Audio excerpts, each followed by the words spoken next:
I'm Amy. I'm Wendell. And I'm Patrick. And this is Yes, But Why? Podcast.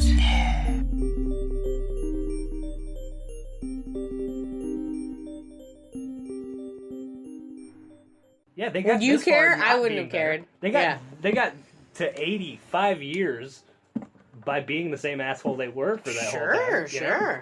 So, yeah, at least you don't have, like, the pressure of having to, like, mold a person, you know? Like, You know, that is an interesting thing, actually. The idea of, like, how you can be an asshole for your whole life and it doesn't actually matter. That's the hardest thing, I think. We were talking about parenting earlier. That's the thing that really worries me, is, like, how do I convince him without couching it in religion and this, like, hellfire thing. No, it's better if you're a good person. I know that it seems that if you're a bad person, you're going to get all the things that you want, and you will. But don't be that person, because it's just way worth it in your soul way. You'll feel better if you're a good person. If you're a bad person, yeah, it's true. You could be rich and famous and attractive and all the things. But yeah, I don't know. It just so it's a hard lesson. Well, I think defining bad person is a really difficult thing too. You're because right. a lot of people think about what they're doing for their families as opposed to, or religion, as opposed to what I'm doing to someone else. And you can really, I think if you're a bad person, you're probably defining a lot of people as bad people so that nothing matters, Sure. And the scapegoat of, like, saying, on my deathbed, I'm going to ask for forgiveness from God, and I'm going to go to heaven. Sure. Like, if you truly believe that shit, I guarantee 90% of those people were shitty up until the last 5 minutes. Yeah. Sure. And then Oddly they just enough. say sorry and they're out. Yeah. Oddly enough, I didn't, like, feel a pressure to be a good person until I left the church. Huh. Yeah, because the way the model was set up to me, it was like, I'm a good person for, like, the moral dessert of it all. Like, for the idea that, like, being a good person pays off somewhere down the line. Yeah. But, like, there was also, the escape route of saying, I'm sorry. When I decided that, or when I came to the conclusion personally that maybe that's not what's going to happen, all of a sudden the pressure was on me to, like, say, like, well, why am I alive? Is it to ruin everybody else's day all the time? Or is it to, like, just be a good person because it's all right? And also, I watched a lot of anime, and that kind of shit teaches you to work out. Like, I don't know. I was going to say, like... Oh, yeah? Yeah. If you're going to follow, like, an anime protagonist, they're all good for no reason. They're all, like, good despite many reasons to not be. Melodramatic? Yeah. Get them on soap operas, anything like that. Yeah, that seems right. Yeah, Days of Our Lives. That's what we'll start watching. Yeah, like Captain Planet, like cartoons. Like, That's true. I view my life in a narrative anyways. Even though there's Sure. no reason to do that, but, like, I just... Like, I think about my life like a TV show or a movie or something. So Melodrama? Yes, 100%. So evil people are evil without much care? No, I mean, like, I definitely don't draw things like black and white necessarily, but, like, as far as, like, what I need to think about myself to consider myself to be, like, a good protagonist as opposed to, like, the antagonist of everybody else's story, is to, like, make good decisions despite there being no real payoff to it, Like, Yeah. I feel like that makes a good decision more valuable, is that, like, I just did it because It also sounds really exciting to think that you're on a journey to a battle. Right. To a final, like, decision, Yeah. I think we all think of our lives in a narrative way, though. Don't speak for me. I do. What do you think? Oh, God. Is it all just like the numbers? I don't and even know. Things of it? Yeah, it's just all ones and zeros. Yeah, just the matrix. I'm a code and- guy. Yeah, that seems right. God, life, shit. I don't know. Sorry to open with the deep. Yeah, we didn't have to, like... We just jumped right in normally there, we sorry. built to life. I mean, we started out with a bit about being mean to old people. I thought maybe we were right there. Speaking of life, I'm going to dip into this box of chocolates here. Maybe anybody is... I feel like there's some correlation. I was gonna. I'm gonna not get into politics, but that was my next thing, my answer about life, which I'm not gonna say. So that's cool. Your that answer about sometimes. life had to do with politics? Right now, Interesting. I think my reasons for a lot of the energy that I emit, which we all know negative energy is really exhausting, and I think personally that I'm going through a lot of sleep problems and stuff like that. With related to the political landscape? Interesting. Like in an insomnia way, like you're losing sleep over it. In a way of, it intersects with my personal relationship with my wife. She's from Iraq, and she's only been here for 2 years. Her sister's here, so that. All of that makes me constantly envision what Texas or America will look like in 5 years. And if we want to have a child, I want to have a child so bad. Yeah. And I worry about what this place looks like in 5 to 10 years. You know, it's interesting. I actually have a theory that that the 50 states, or rather the 48 contiguous, will become multiple countries before the end of my lifetime. That right now, the big swath of land that is our country, it's impossible to truly represent all the different cultures. I mean, we're all from very different places. We're lucky that the three of us can have a conversation because what we grew up with are all much different things. And in ways we don't even understand because we only know our own experience, like everyone.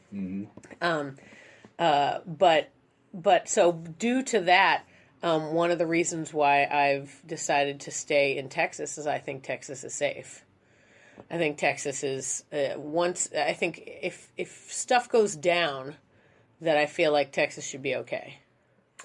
I feel like a lot it of will infrastructure. Be the last to go. I don't know if it's bulletproof necessarily, but I think it will be. No, I think it's not bulletproof because it's very much a target. But at the same time, I think that people around here are, want to take care of each other, and when the shit hits the fan, I really think people will.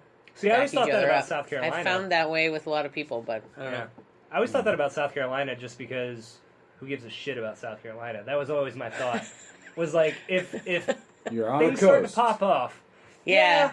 But there's literally no military value to it. And also I always thought of it kind of like Russia in World War II, where it's a weird landscape that the people that live there understand it very well. So it'd be a Red Dawn scenario where just everybody knows to go to the hills, and it would be well defended to a certain extent, and also nobody there's not only no military value, there's just no value to having South Carolina in your pocket at all. So I was just this would be a great place to figure a plan out at least. Shit will pop off and then major cities will go down, and barring the idea of fallout reaching South Carolina to some extent, like nuclear fallout or something, I feel that would just be a good place to nuclear is a totally different situation. You're describing what I think of West Virginia. Oh yeah, no, that's literally same. Right, yeah, it's one state over almost. Where are you from, Anthony? Muncie, Indiana. Huh. 3.5 hours southeast of Chicago. Right on. Wow. I am. Yeah, see, I don't understand what that's like. Wendell's always talking about South Carolina. I 100% of the time only imagine the 80s movie Shag. That's all I know of South Carolina. I don't think I've ever seen that. It's a good one. But yeah, that's the state dance. But it's it's set in the 60s. It's real fun. You guys, they two-step here. We Shag in South Carolina. It's real fun. But it literally is a movie, of course. Mm-hmm. I don't know anything about Muncie, Indiana, except for I believe it's mentioned a number of times in Parks and Rec. In a lot of things. And in plays and musicals and whatnot. Because it was declared as the census center of America in the 50s. It represented what everyone thinks in America, right? So it's in the Hudsucker Proxy, They mention it a million times in The Simpsons. Yeah. It's just a reference point for who's boring. And it's not that boring because it's got a lot of issues. Surprisingly violent. But I think back in the 50s, it was a really great industrial, like, little isolated pocket of industry with Warner Gear and just a couple other foundries that popped up there. I don't necessarily know that, like, boring is a bad thing, though. Like, I always think about that, like going from a small town to even a place like Austin where it's just, like, people are doing stuff. It's, like, complexity is fun, and I think it's, like, it's engaging, and it's good to, like, if you don't feel satisfied in your lot in life, then, like, throwing yourself into a more complicated environment is a good way to, like, at least be pushed in a direction.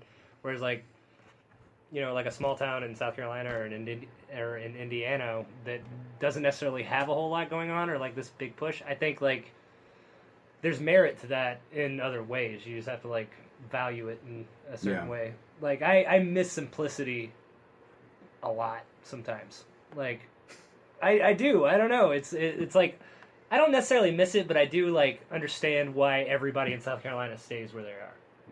I don't think that either the people that live in your town in South Carolina or the people that live in Muncie, Indiana, think their lives are simple. Uh-oh. I really don't. I think that every human being thinks I think every human being thinks that their own life is complicated in as much as they can handle. And I think you're right. I like what you say about going to a more complicated place to give yourself a path. Heck yeah, absolutely. If you're a kid who's grown up in a small town and you're like, oh my God, why? Then go to a bigger place but work it slowly. Don't jump to New York City. Do not jump to New York City. Everyone who's listening, don't jump. It's step 4. It is not step 1. Mm-hmm. Because it's humongous and too much. And you're right, somewhere like Austin seems good. That being said, I don't know anything about Muncie. What's the size of it? Like, you said it's, I noticed you said surprisingly violent. Does that mean it's a city that has a lot of crime in such a way that it affected you? Well, now I'm so far removed, I'm wondering if that's true anymore. But, so, Ball State, if you've ever heard of Ball State, it's like 20,000. It's a pretty decent-sized university right in the center. So I think Muncie is about 60 to 70,000. Mm-hmm. And there are just inequalities all over the place, and it's really complicated in a racial way. Huh.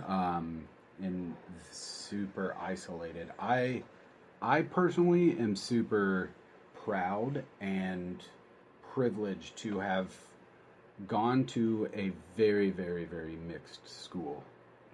So the richest kid in the city went there, as well as, like, it's 30% African American, and there's not too much of a Hispanic population, but they were at my school. So just interacting with that, I know it sounds stupid to say, but I don't know many people who went to a super mixed school. Yeah. High school. And middle school. So that shaped me a lot. Super proud of that. So when I went to Chicago, things were a little different for me. Yeah, I wasn't scared I don't think I was as scared of people because of that. But I also saw a lot of, like, fucked up violence in high school too. So, you know, there's two sides to it. Yeah. But I think jumping into Chicago was the best thing I ever did. I don't, like I told you before we started recording, New York was way too much for me, but I also think New York has become a lot, like, exponentially more difficult to navigate financially and mentally than it used to be. And if in the 80s and 90s, everybody was flooding to New York and having a great time, and you could actually just make above average money and live there,